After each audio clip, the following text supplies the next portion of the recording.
Los fundamentos de la libertad, escrito de Friedrich August von Hayek. Primera parte: el valor de la libertad.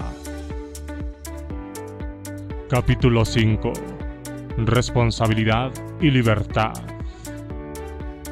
Es dudoso que la democracia pueda sobrevivir en una sociedad organizada sobre el principio de la terapéutica más bien que sobre el de la valoración, sobre el principio del error más bien que sobre el del pecado. Si los hombres son libres e iguales, deben ser juzgados en vez de hospitalizados. Francis D. Moorman. 1. Responsabilidad y libertad. La libertad no solo significa que el individuo tiene la oportunidad y responsabilidad de la elección, sino también que debe soportar las consecuencias de sus acciones y recibir alabanzas o censuras por ellas. La libertad y la responsabilidad son inseparables. Una sociedad libre no funcionará ni perdurará a menos que sus miembros consideren como derecho que cada individuo ocupe la posición que se deduzca de sus acciones y la acepte como resultado de sus propios merecimientos. Aunque solamente pueda ofrecer el individuo oportunidades y aunque el resultado de los esfuerzos de éste dependa de innumerables accidentes, forzosamente dirige su atención a esas circunstancias que él puede controlar como si fueran las únicas que importan. Desde el momento que se concede al individuo la oportunidad de hacer uso de circunstancias que únicamente son conocidas por él, y dado que, como regla general, nadie puede saber si ha hecho el mejor uso de ellas o no, se presume que el resultado de sus acciones viene determinado por las acciones mismas, a menos que aparezcan absolutamente obvio lo contrario. La fe en la responsabilidad individual, que cuando la gente creía firmemente en la libertad individual siempre fue poderosa, ha decaído juntamente con la estima por la libertad. La responsabilidad ha llegado a ser un concepto impopular, una palabra que evitan los oradores o escritores de experiencia debido al evidente fastidio o animosidad con que se la recibe por una generación que no gusta en absoluto que la moralicen. A menudo evoca la abierta hostilidad de hombres a quienes se les ha enseñado que nada, excepto las circunstancias sobre las cuales no se tiene control, ha determinado su posición en la vida o incluso sus acciones. La negación de la responsabilidad, sin embargo, se debe comúnmente al temor que inspira, un temor que también llega a ser necesariamente el temor de la libertad. Es indudable que mucha gente está temerosa de la libertad porque la oportunidad para hacer la propia vida significa también una incesante tarea, una disciplina que el hombre debe imponerse a sí mismo para lograr sus fines. 2. Menosprecio de tales conceptos. La concurrente decadencia de la estima por la libertad y la responsabilidad del individuo es en gran medida el resultado de una errónea interpretación de las lecciones de la ciencia.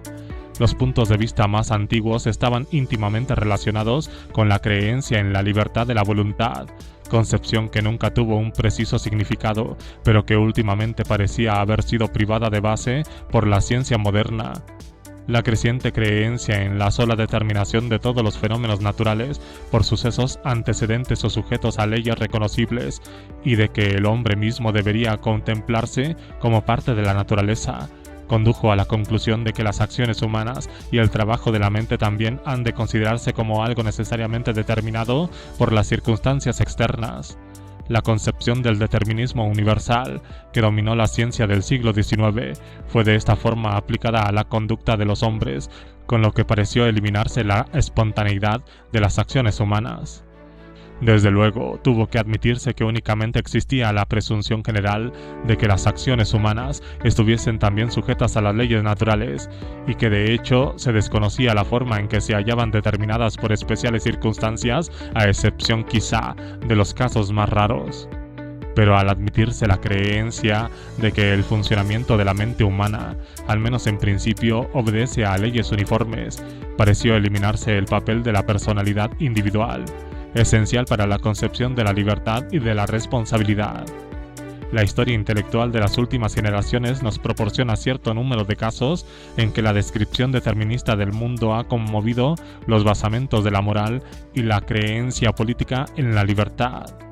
Hoy, probablemente, Muchas personas educadas científicamente estarían de acuerdo con los especialistas que al escribir para la masa admitían que la libertad es un concepto muy incómodo para la discusión del científico, en parte porque no estaba convencido de que en último análisis existía tal cosa. Verdad es que, más recientemente, los físicos han abandonado, y parece que con cierto relieve, la tesis del determinismo universal. Es dudoso, sin embargo, si la posterior concepción de una regularidad meramente estadística del mundo afecta de cualquier forma al rompecabezas de la libertad de la voluntad, pues parece ser que las dificultades que la gente ha tenido en lo que respecta al significado de las acciones voluntarias y de la responsabilidad no surge en absoluto como consecuencia necesaria de la creencia en el determinismo casual de la acción humana, sino que son el producto de un embrollo intelectual originado al extraer conclusiones que no se deduce de las premisas dadas. Parece ser que afirmar la libertad de la voluntad tiene tan poca relevancia como la propia negación y que el resultado total es un problema fantasma.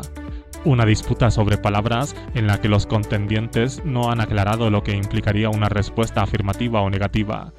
Seguramente aquellos que niegan la libertad de la voluntad despojan a la palabra libre de todo su significado ordinario, que describe la acción de acuerdo con la propia voluntad de uno en vez de la de otro, y, por lo tanto, a fin de no llegar a una declaración sin sentido, deberían ofrecer alguna otra definición, cosa que, ciertamente, nunca hacen. Más aún, la idea de que libre, en cualquier sentido relevante o lleno de significado, excluye la idea de que la acción está necesariamente determinada por algunos factores, resulta enteramente infundada a la luz de la investigación. La confusión es evidente cuando examinamos las conclusiones a que de ordinario llegan las dos partes en sus respectivas posiciones.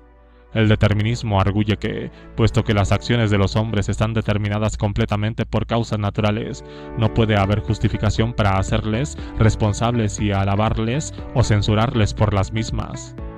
Los voluntaristas, por otra parte, mantienen que, puesto que existe en el hombre algún agente que queda fuera de la cadena de causa y efecto, dicho agente es quien debe soportar la responsabilidad y ser el legítimo objeto de alabanza o censura. Pocas dudas puede haber hoy de que, en lo concerniente a dichas conclusiones prácticas, los voluntaristas están más cerca de la certeza, mientras que los deterministas se mueven dentro de una pura confusión. Sin embargo, el hecho peculiar en torno a la disputa es que en ninguno de los dos casos las conclusiones se deducen de las premisas alegadas. Como se ha demostrado a menudo, el concepto de responsabilidad, de hecho, descansa en un punto de vista determinista. Únicamente la construcción de un yo metafísico que permaneciese fuera de la total cadena de causa y efecto y, por lo tanto, pudiera tratarse como algo no influido por la alabanza o la censura, podría justificar la ausencia de responsabilidad del hombre. 3. La función de asignar responsabilidades. Sería posible, desde luego, como ilustración de la alegada posición determinista, construir un mecanismo o autómata que invariablemente respondiese a los sucesos del mundo que la circundan de la misma predecible manera. Esto, sin embargo, no se correspondería con ninguna de las posturas que fueran seriamente mantenidas siempre, incluso por los más extremos oponentes de la libertad de la voluntad. Su caballo de batalla es que la conducta de una persona en un preciso momento, su respuesta a cualquier serie de circunstancias externas, vendrá determinada por su constitución hereditaria y la práctica acumulada con cada nueva experiencia interpretada a la luz de anteriores experiencias individuales. Trátese de un proceso acumulativo que en cada caso produce una única y precisa personalidad. Esta personalidad opera como una especie de filtro a través de la cual los sucesos externos originan conductas que solo en circunstancias excepcionales pueden predecirse con certeza. La posición determinista sostiene que esos efectos acumulados de herencia y experiencias pasadas constituyen la totalidad de la personalidad individual, que no existe otro ser u otro yo cuya posición pueda ser afectada por influencias externas o materiales. Ello significa que todos estos factores, tales como el razonamiento o la argumentación, la persuasión o la censura, y la expectativa de alabanzas o de críticas, cuya influencia es a veces insistentemente negada por quienes rechazan la libertad de la voluntad, cuentan realmente entre los más importantes factores que determinan la personalidad y, a través de ella, la acción singular del individuo. Justamente porque no hay un yo independiente que está fuera de la cadena de causa y efecto, tampoco existe un yo que pudiéramos razonablemente tratar de influir mediante recompensas o castigos. Probablemente nunca se ha negado con fundamento que, de hecho, podemos influir en la conducta de las gentes mediante la educación y el ejemplo, la persuasión racional, el aplauso o la repulsa. Por tanto, la única cuestión que legítimamente cabe plantear es hasta qué punto, en determinadas circunstancias, existen probabilidades de influir a las personas en la dirección deseada mediante el conocimiento de que cierta acción les hará subir o bajar en la estima de sus semejantes, o que a consecuencia de tal acto podrán esperar una recompensa o un castigo.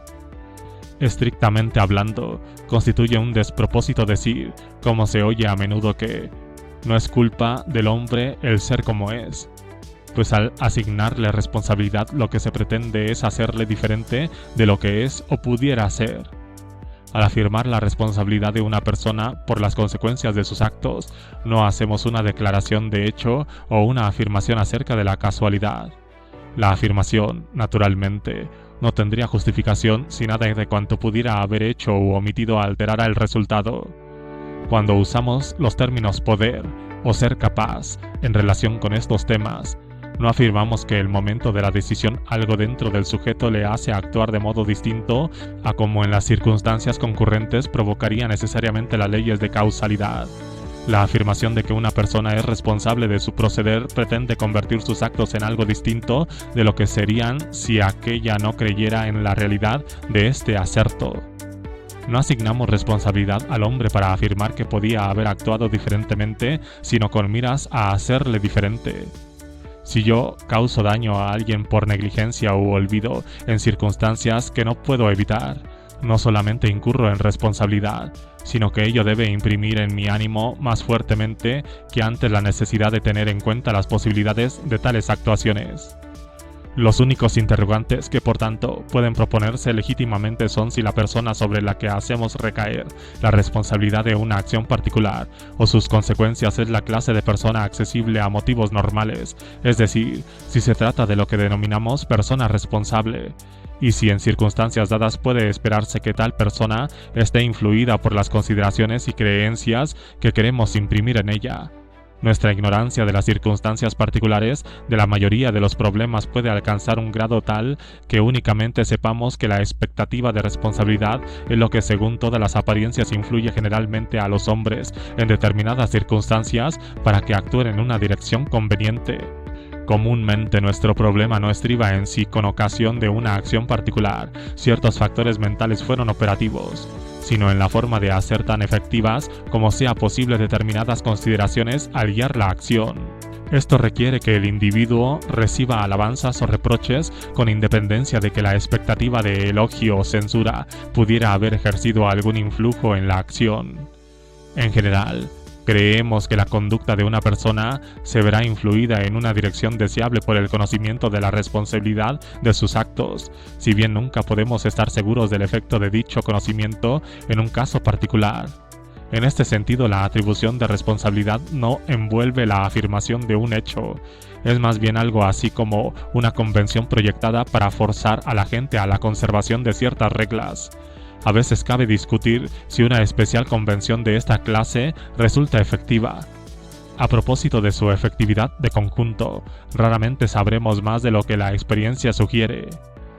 Primariamente, la responsabilidad ha llegado a ser un concepto jurídico, porque la ley requiere claras pruebas para decidir si la acción de una persona crea una obligación o la hace responsable a efectos punibles.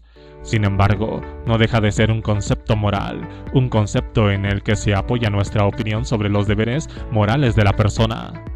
De hecho, su alcance se extiende considerablemente más allá de lo que comúnmente consideramos como moral. Nuestra actitud con respecto al funcionamiento del orden social, el que aprobemos o desaprobemos sus formas de determinar la posición relativa de los diferentes individuos, está íntimamente ligada con los puntos de vista que mantengamos acerca de la responsabilidad. De esta forma, el significado del concepto se extiende más allá de la esfera de coacción, y su mayor importancia quizá radica en el papel que desempeña al guiar las libres decisiones de los hombres. Una sociedad libre exige, probablemente más que ninguna otra, que los hombres se guíen en sus acciones por un sentido de responsabilidad que se extiende más allá de los deberes marcados por la ley, y que la opinión general aprueba que los individuos sean hechos responsables tanto de los éxitos como de los fracasos de sus empeños. Cuando a los hombres se les permite actuar de acuerdo con lo que estiman conveniente, también deben ser responsables del resultado de sus esfuerzos. 4. El hombre en cuanto ser responsable. La justificación para atribuir responsabilidades, por tanto, el efecto presumido derivado de esta práctica en las acciones futuras. Su pretensión es enseñar a los individuos lo que deben considerar en situaciones futuras comparables, aunque les dejemos que decidan por sí mismos, puesto que como regla general están en mejor situación para conocer las circunstancias que rodean a su acción. Nos preocupan también las condiciones que les permitirán la utilización de su conocimiento para lograr las mejores consecuencias.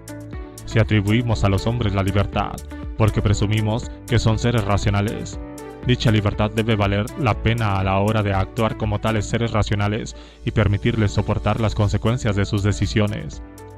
Esto no significa que se presuma siempre que el hombre es el mejor juez de sus intereses. Significa meramente que nunca poseemos la seguridad de que otros lo conozcan mejor y por tanto deseamos utilizar totalmente la capacidad de todos aquellos que puedan contribuir con algo al esfuerzo común de lograr que el mundo que nos rodea sirva a los propósitos humanos. La asignación de responsabilidad presupone, en el caso del hombre, la capacidad para una acción racional y la aspiración de que actúe más racionalmente de lo que lo haría sin aquella. Presupone una cierta capacidad mínima humana para aprender a prever, para guiarse por el conocimiento de las consecuencias de sus acciones. No entraña objeción el arguir que, de hecho, la razón juega solo una pequeña parte en la determinación de las acciones humanas, pues el objetivo consiste en hacer que ese poco vaya tan lejos como sea posible. Racionalidad. Aquí puede significar tan solo cierto grado de coherencia y consistencia en la acción de la persona, cierta influencia duradera del conocimiento o discernimiento que, una vez adquirido, afectará la acción en fecha posterior y en diferentes circunstancias. La complementariedad de libertad y responsabilidad significa que las razones en favor de la libertad se aplican solo a aquellos a quienes se les puede imputar responsabilidad y no pueden atribuirse a los niños, a los idiotas o a los locos. Presupone que una persona es capaz de aprender de la experiencia y de guiar sus acciones por el conocimiento así adquirido. Es inválida para aquellas que todavía no han aprendido suficientemente o son incapaces de aprender. Una persona cuyas acciones estén totalmente determinadas por los mismos inmutables impulsos no controlados por el conocimiento de las consecuencias, una genuina responsabilidad incompleta, un esquizofrénico, no sería responsable en el sentido que comentamos, porque sus acciones no podrían aplicarse a las personas que sufren accesos incontrolables, cleptómanos o dipsómanos, cuya experiencia, según se ha demostrado, no responde a motivaciones normales. Ahora bien, siempre que exista razón para creer que el conocimiento de la responsabilidad influiría probablemente en las acciones de un hombre, será necesario tratarle como responsable, tanto si tal conocimiento ha producido el deseado efecto en el caso particular de que se trate como si no. La atribución de responsabilidad no se basa en lo que sabemos que es verdad en un caso determinado, sino en lo que creemos que serán las probables consecuencias de estimular a la gente a comportarse racional y considerablemente. Se trata de un recurso que la sociedad ha desarrollado para competir con nuestra incapacidad de ver lo que hay dentro de la mente de otros y para introducir orden en nuestra vida sin recurrir a la coacción. Esto no es el lugar para entrar en discusión sobre los problemas especiales que plantean todos aquellos que se hallan imposibilitados para ser responsables y a quienes, por tanto, no se les aplica las razones en favor de la libertad o no se les puede aplicar totalmente. El punto importante estriba en que ser miembro libre y responsable de la comunidad supone un estatus particular que acarrea cargos y privilegios. Si la libertad ha de lograr sus fines, la concesión de dicho estatus no puede subordinarse a la discreción de cualquier persona. Automáticamente el estatus aludido debe pertenecer a todos los que satisfagan ciertas condiciones objetivamente verificadas, tales como la edad, y en tanto que la presunción de que poseen la requerida capacidad mínima no sea claramente impugnada. En las relaciones personales, la transición de la tutela a la completa responsabilidad puede ser gradual e indistinta, y aquellas formas más leves de coacción que existen entre los individuos, en las que no debe interferir el Estado, pueden ajustarse a grados de responsabilidad. Ahora bien, política y legalmente, para que la libertad sea efectiva, la diferenciación debe establecerse clara y definitivamente y venir determinada por reglas generales impersonales.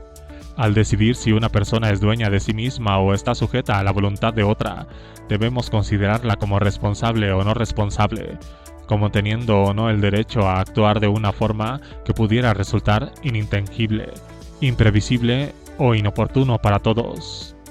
El hecho de que no se pueda otorgar completa libertad a todos los seres humanos no debe significar que la libertad de todos esté sujeta a restricciones y regulaciones ajustadas a las condiciones individuales. El tratamiento individualizado de los tribunales de menores o de los organismos para guardar de enfermos mentales pone en evidencia la falta de libertad del tutelaje. Aunque en las relaciones íntimas o en la vida privada debamos ajustar nuestra conducta a la personalidad de nuestros semejantes, en la vida pública la libertad requiere que seamos considerados como tipos, no como individuos, y tratados bajo la presunción de que las razones normales que nos disuaden de hacer esto o aquello tendrán efectividad, sea verdad o no, en el caso particular de que se trate. 5. La persecución de las propias finalidades. Se confunde mucho el ideal de libertad de la persona para la persecución de sus propios fines con la creencia de que la libertad se traduciría en la voluntad o el empeño de lograr únicamente fines egoístas. Sin embargo, la libertad para perseguir los propios objetivos es tan importante para las personas más altruistas, que en cuya escala de valores las necesidades de los otros ocupan un lugar muy alto, como para cualquier egoísta. Trae su origen en la naturaleza ordinaria de los hombres y quizá todavía más de las mujeres, y una de las principales condiciones para su felicidad es tener como objetivo principal el logro del bienestar de otros. Comportarse de dicha forma constituye parte de la normal elección que se abre ante nosotros y a menudo la decisión que generalmente se espera de nosotros. De acuerdo con una opinión general, nuestra principal preocupación a este respecto es, desde luego, el bienestar de nuestra familia. Ahora bien, también demostramos nuestro aprecio y aprobación a los otros mediante la amistad y uniendo nuestros fines a los suyos. Parte esencial de la libertad y de las concepciones morales de una sociedad libre es la elección de nuestros asociados y, generalmente, de aquellos cuyas necesidades hacemos nuestras. El altruismo general es, sin embargo, una concepción carente de sentido. Nadie puede cuidar eficazmente de los extraños. Las responsabilidades que podemos asumir deben ser siempre particulares y pueden referirse solo a aquellos de quienes conocemos hechos concretos y a quienes, o la elección o ciertas condiciones especiales han unido a nosotros. Uno de los derechos y deberes fundamentales del hombre libre es decidir qué necesidades y qué necesitados se le antojan más importantes. Una parte del concepto que nos merece la personalidad individual consiste en el reconocimiento de que cada ser humano tiene su propia escala de valores que debemos respetar, aun cuando no la aprobemos. La forma de valorar a una persona necesitada dependerá de nuestra propia escala de valores. Ahora bien, creer en la libertad significa que no nos consideramos el juez último de los valores de otra persona, que no nos sentimos con títulos para impedirle la prosecución de fines que desaprobamos, a condición de que dicha persona no infrinja la esfera igualmente protegida del resto de las gentes. Una sociedad desconocedora de que cada individuo tiene derecho a seguir sus personales preferencias carece de respeto por la dignidad del individuo y desconoce la esencia de la libertad. Sin embargo, también es verdad que en una sociedad libre la estima del individuo depende del uso que éste haga de su libertad. La estima moral carecería de significado sin la libertad. Si cada acción buena o mala de un hombre de edad madura estuviese bajo limitación, prescripciones y coacción, ¿qué sería la virtud sino un hombre? ¿Qué alabanza se debería a las buenas obras? ¿Qué gratitud al justo, al sobrio, al continente? La libertad es una oportunidad para hacer el bien, pero también lo es para hacer el mal. El hecho de que una sociedad libre funcione con éxito solamente si sus individuos se hayan guiados en cierta medida por valores comunes es quizá la razón en cuya virtud los filósofos han definido a veces la libertad como acción conforme a reglas morales. Sin embargo, tal definición es una negación de la libertad que a nosotros nos importa.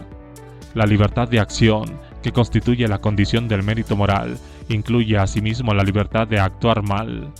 Nosotros únicamente alabamos o censuramos cuando la persona tiene oportunidad de escoger, cuando su acatamiento de una norma no se obtiene por la fuerza, sino meramente por voluntaria decisión.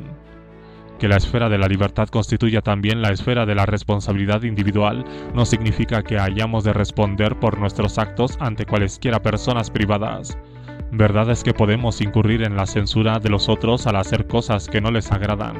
Sin embargo, la principal razón de la responsabilidad de nuestras decisiones es llamar nuestra atención hacia las causas de los sucesos que dependen de nuestras acciones.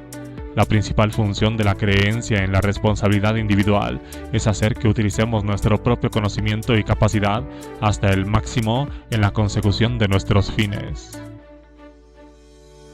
6. La carga de obrar por el bienestar. La carga de elección que la libertad impone, la responsabilidad por el destino propio que una sociedad libre atribuye al individuo, ha llegado a ser, bajo las condiciones del mundo moderno, una fuente importante de disgusto. En un grado mayor que nunca, el éxito de un hombre no depende de la especial habilidad que posea en abstracto, sino de la corrección utilización de dicha habilidad. En tiempos de menos especialización y menos organización compleja, cuando casi todos podían saber cuáles eran la mayoría de las oportunidades existentes, el problema de encontrar una ocasión y hacer uso de la particular habilidad y talento que uno poseía era menos difícil. A medida que la sociedad y su complejidad se han extendido, la recompensa que un hombre puede obtener depende más y más, no de la habilidad y capacidad que posea, sino del correcto uso que de ellas haga. Así, ha aumentado la dificultad de describir el mejor empleo para la capacidad de uno y la discrepancia entre las recompensas de hombres que poseen la misma capacidad técnica o especial habilidad. Quizá no haya agravio más punzante que el motivo por la sensación de cuán útil podría haber sido uno para sus semejantes y de qué forma los dones que uno poseía se han desperdiciado. El que en una sociedad libre nadie tenga el deber de supervisar la apropiada utilización del talento del hombre. El que nadie pueda exigir la oportunidad de usar sus especiales dotes y, a menos que personalmente encuentre tal oportunidad, dichas dotes probablemente se pierdan, constituye quizá el más grave reproche dirigido contra el sistema de libertad y la fuente del más amargo resentimiento. La conciencia de poseer ciertas capacidades potenciales conduce naturalmente a la pretensión de que el uso de las mismas es un deber de quien quiera que se trate.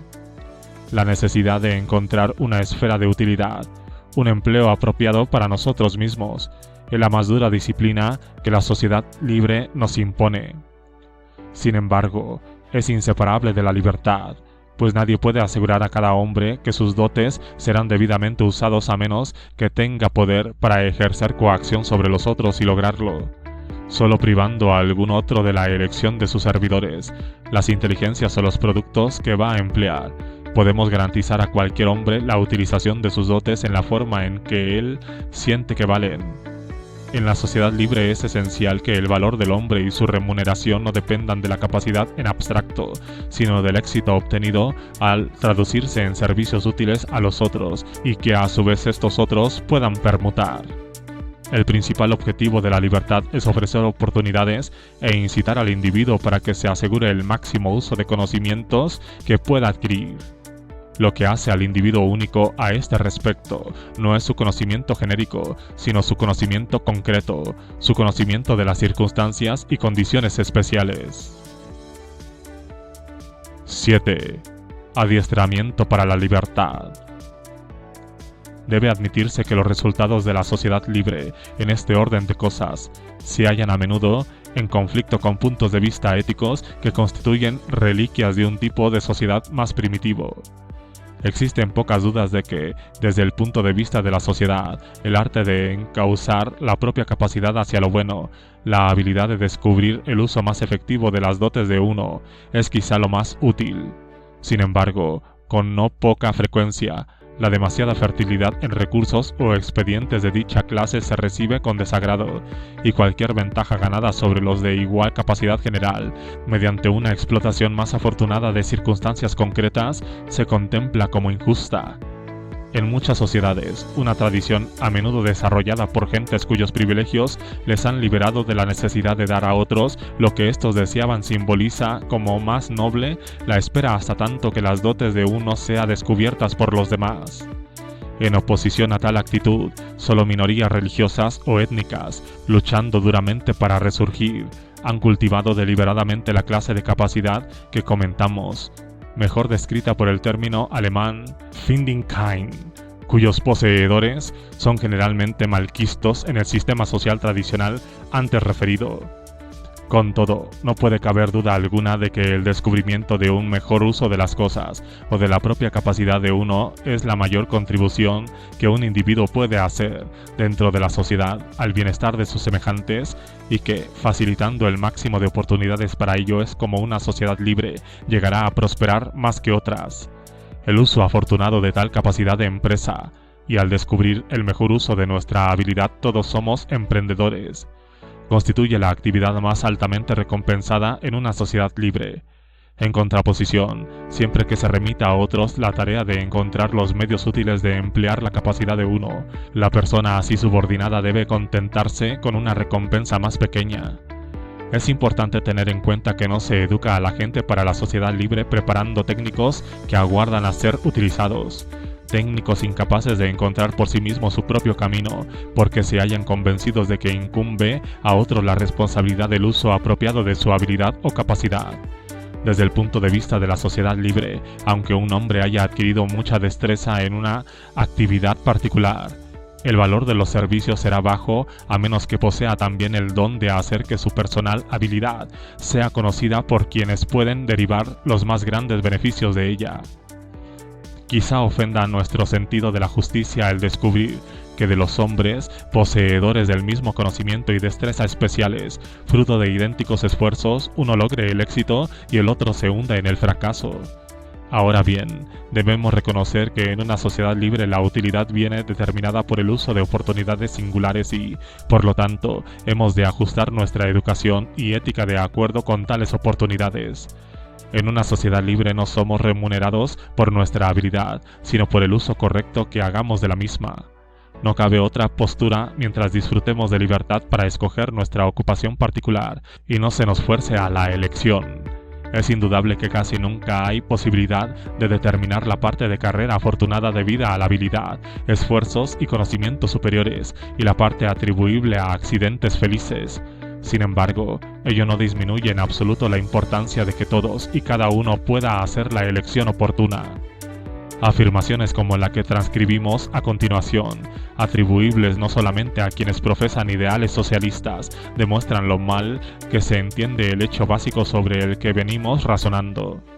Dice así: asiste a cada niño, como ciudadano, no solamente el derecho natural a la vida, la libertad y la felicidad, sino también el de ocupar en la escala social el puesto a que es acreedor por su capacidad y merecimientos. Dentro de la sociedad libre, el talento del hombre no le concede una posición especial. Pretender que tiene justo título para ello significaría que algún órgano, de acuerdo con su juicio propio, posee el derecho y el poder de colocar a los hombres en posiciones particulares. Todo lo que una sociedad libre ha de ofrecer es la oportunidad de buscar una posición conveniente, con todo el riesgo e incertidumbre inmanentes que tal búsqueda de mercado para las dotes de uno debe suponer. A este respecto es innegable que la sociedad libre somete a la mayoría de los individuos a una presión que a menudo les agravia. Pero es mera ilusión pensar que en algún otro tipo de sociedad el hombre se vería libre de tal presión. La única alternativa existente para la presión que la responsabilidad por el propio destino trae consigo es el máximo grado de aborrecible presión encarnado en las órdenes personales que uno debe obedecer. A menudo se arguye que la creencia en la persona como única responsable de su propio destino está definida solamente por los que gozan del éxito. En sí mismo, ello no es tan inaceptable como la extensión de la responsabilidad del individuo como por la exculpación de las consecuencias reales de sus acciones. Puesto que asignamos responsabilidades al individuo a fin de influir en sus acciones, deberíamos referida a esas consecuencias de su conducta que humanamente puede prever, consecuencias que de acuerdo con nuestro razonable deseo se toma en cuenta en circunstancias ordinarias. La responsabilidad, para gozar de efectividad, debe ser limitada, definida y adaptada emocional e intelectualmente a la capacidad humana. El sentido de la responsabilidad se destruye tanto por enseñar que uno responde de todo como predicar que no responde de nada. La libertad exige que la responsabilidad del individuo se extienda solo a lo que se presume que puede juzgar. La libertad exige que las acciones del individuo tengan en cuenta consecuencias que están dentro de su posibilidad de previsión y, particularmente, que se le haga responsable de sus propias acciones o de las pertenecientes a personas a su cargo, pero no de las atribuibles a quienes son igualmente libres. La responsabilidad, para gozar de efectividad, debe ser responsabilidad individual. En una sociedad libre no existe responsabilidad colectiva de los componentes de un grupo como tal, a menos que sugerencia que insinúa, equivalente a decir que la gente mantiene dicha creencia porque ha tenido éxito en la vida. Por una vez me inclino a pensar que la relación a establecer es la contraria, y a menudo la gente tiene éxito porque mantiene dicha creencia. Aunque la convicción del hombre de que todo lo logrado por él se debe únicamente a sus esfuerzos, destreza e inteligencia puede ser falsa en gran parte, no por ello deja de producir los más beneficiosos efectos en la energía y circunspección de dicho ser humano. Y si la orgullosa presunción de los que han tenido éxito es a menudo intolerable y ofensiva, la creencia de que el éxito depende totalmente del hombre constituye, probablemente, el incentivo más pragmáticamente efectivo para que la acción triunfe. Cuanto más propenso sea el hombre a censurar a los otros o a las circunstancias por su fracaso, mayor tendencia acusa a la ineficiencia y al descontento. 8. El alcance de la responsabilidad. En los tiempos modernos el sentido de responsabilidad se ha visto debilitado tanto por una excesiva extensión de la responsabilidad del individuo como por la exculpación de las consecuencias reales de sus acciones. Puesto que asignamos responsabilidad al individuo a fin de influir en sus acciones, deberíamos referir a esas consecuencias de su conducta que humanamente puede prever, consecuencias que de acuerdo con nuestro razonable deseo se toman en cuenta en circunstancias ordinarias. La responsabilidad, para gozar de efectividad, debe ser limitada, definida y adaptada emocional e intelectualmente a la capacidad humana. El sentido de la responsabilidad se destruye tanto por enseñar que uno responde de todo como predicar que no responde de nada. La libertad exige que la responsabilidad del individuo se extienda solo a lo que se presupone que puede juzgar. La libertad exige que las acciones del individuo tengan en cuenta consecuencias que están dentro de su posibilidad de previsión y particularmente que se le haga responsable de sus propias acciones o de las pertenecientes a personas a su cargo, pero no de las atribuibles a quienes son igualmente libres. La responsabilidad, para gozar de efectividad, debe ser responsabilidad individual. En una sociedad libre no existe responsabilidad colectiva de los componentes de un grupo como tal, a menos que mediante una acción concertada se haya hecho todos ellos individual y separadamente responsables. Una responsabilidad conjunta o dividida puede crear en el individuo la necesidad de ponerse de acuerdo con otros y por lo tanto, limitar los poderes de cada uno. Asimismo, la responsabilidad de muchos, sin que al mismo tiempo se imponga un deber de acción conjunta concorde, tiene de ordinario como resultado que nadie acepta realmente la responsabilidad. Si a fin de cuentas la propiedad de todos es la propiedad de ninguno, la responsabilidad de todos es la responsabilidad de nadie. No debe negarse que el progreso moderno, especialmente el desarrollo de las grandes ciudades, ha disminuido mucho el sentido de responsabilidad de los asuntos locales que en el pasado condujo a muchas acciones comunes beneficiosas y espontáneas. Condición esencial de la responsabilidad es hacer referencia a circunstancias que se encuentran al alcance del juicio del individuo, a problemas que el hombre, sin mucho esfuerzo de imaginación, se halla en situación de dominar y cuyas soluciones puede con buenas razones considerar asunto propio más bien que de otro. Tal condición escasamente puede aplicarse a la vida en la anónima multitud de una sociedad industrial. Generalmente el individuo ya no es miembro de una comunidad pequeña con la cual está íntimamente unido y en estrecha relación, a la par que ha aumentado su grado de independencia.